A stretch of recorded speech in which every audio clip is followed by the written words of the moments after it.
the second part of the video first because the first subject I want to get into a bit more. But yes, the Chargers had signed offensive tackle Brent Weiss after releasing the injured Coda Martin, same type of position, but I'm not 100% sure if he's still on the team, but hopefully he still is because that was probably one of my oldest ones I had. But Uruguay did lose to Peru, which was pretty awesome to see that they went all the way to penalty kicks, and then eventually Peru did get all the way to the final against Brazil. They had their opportunities, but to say the same thing for the U.S. men's team, but I'll get into that, of course, in a little bit, or whenever one of these videos goes up, I don't know.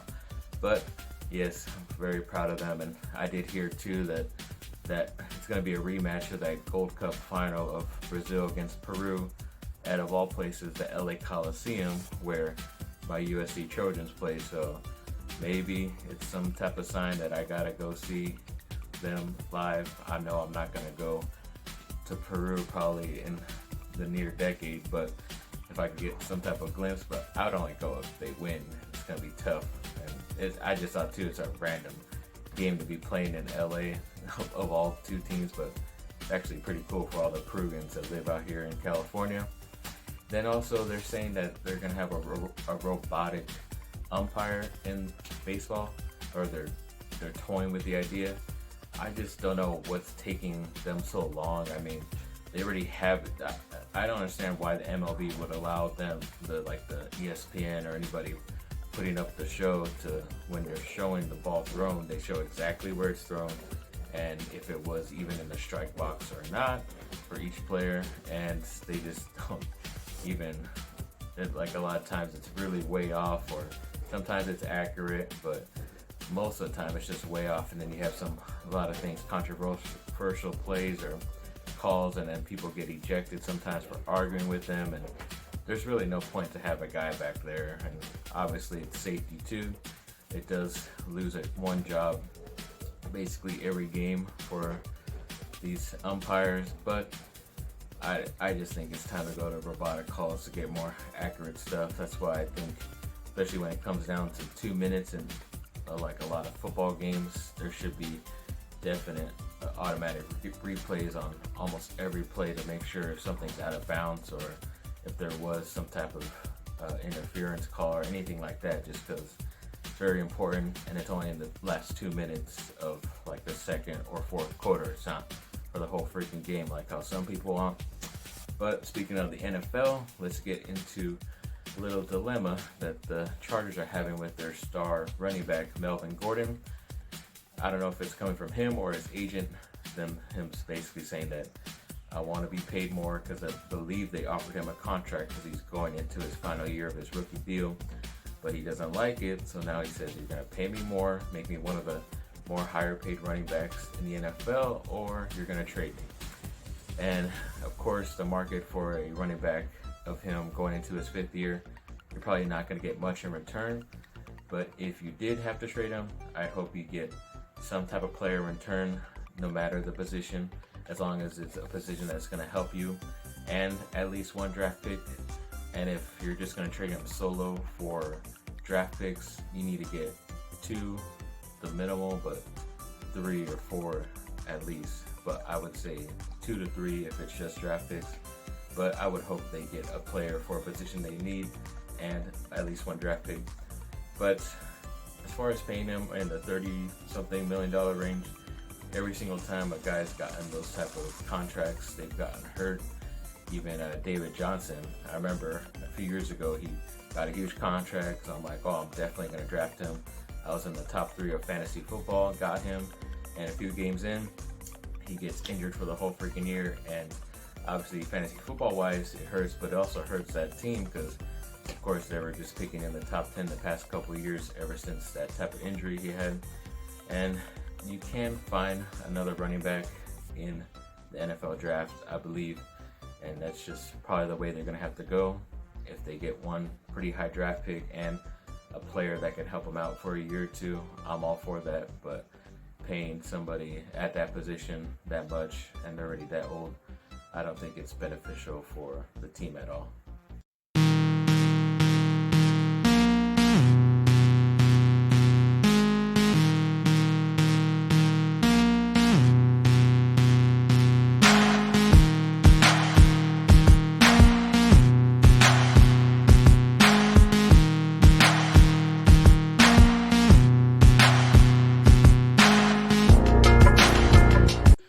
just real quick updates on the soccer teams for the men's and women's national teams. So the men's, yes, they pretty much struggled their way to the final against Mexico to lose, but they had a pretty dominant game on one of them, which they should have had, which was like a revenge game from a few years back where they lost to that team and didn't make the World Cup because of that loss. But I don't know, you kind of struggled against teams like Curacao and Jamaica just to barely get to that final, to lose 1-0 to Mexico when you had plenty of opportunities in that final game to get up on top, at least 2 goals. So it's kind of on their part to kind of close out these big time tournament games. But the women's national team, they did very well. Of course, they had a pretty tough road once the group stages ended. They had to go through like France and Spain and all these tough teams, and they finally got to the final against Netherlands and won 2-1. Luckily, it's good for them to repeat as champions and get that 5th star on their jersey. And obviously, hopefully they can do it again in 4 more years, but I'm pretty sure hopefully by that time there will be equal pay for them and the men's team. And if not, they should be being paid more because of incentives in that contract to where they win titles and they're more dominant and winning multiple games, even in friendlies or exhibition matches. Then they obviously should get a little bit bump up in pay, in my opinion. And I'm pretty sure we'll have some type of good thing coming in a couple years, hopefully, if not sooner. But yes, definitely equal pay, and if not, they definitely deserve a lot more than what they're getting at the moment.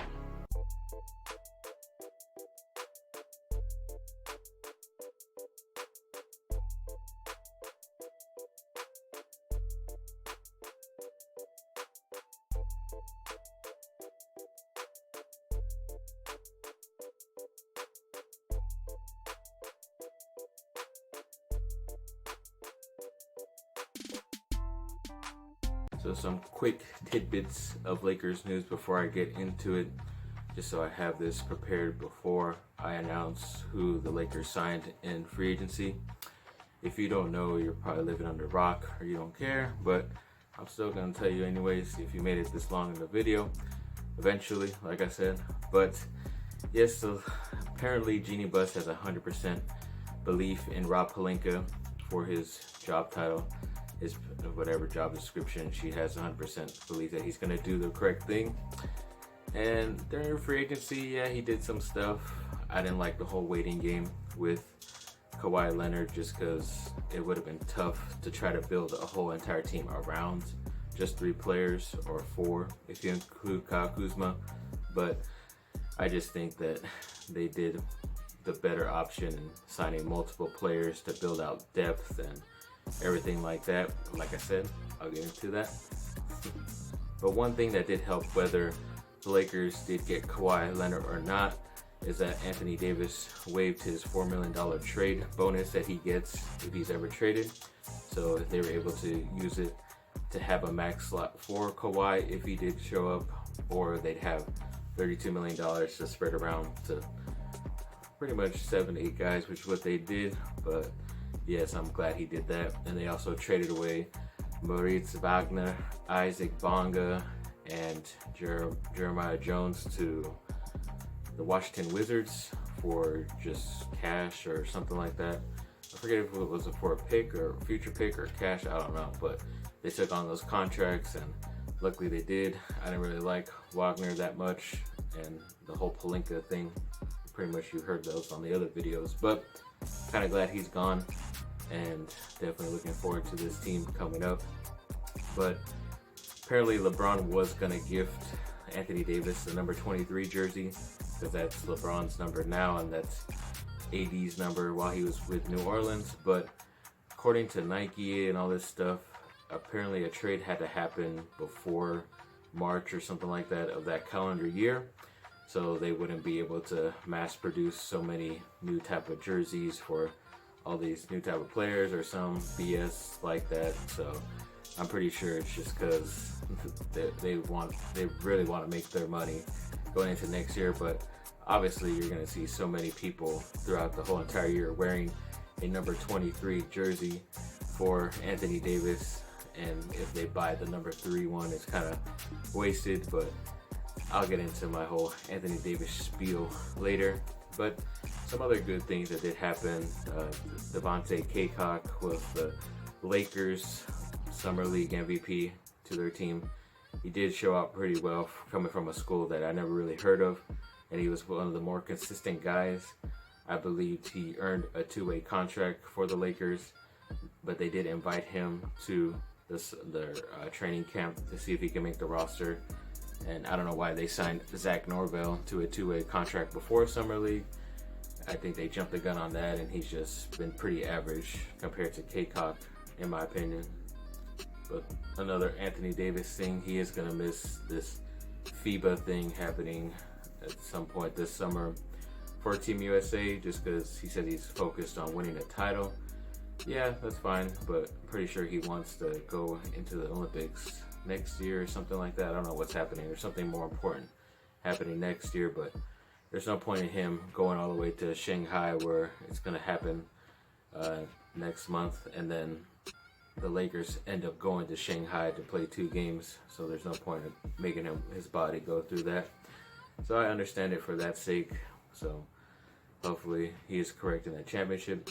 But I did forget to mention that one of the picks on the last video, even though I redid that video twice, but the ending, that was, yes, Leonardo DiCaprio failing horribly doing beach volleyball. He totally failed at that. I just thought it was a hilarious pick that they caught him where the ball just smashed him in the face. Hopefully you guys enjoyed that on the last one about the women's soccer team. But yes, let's keep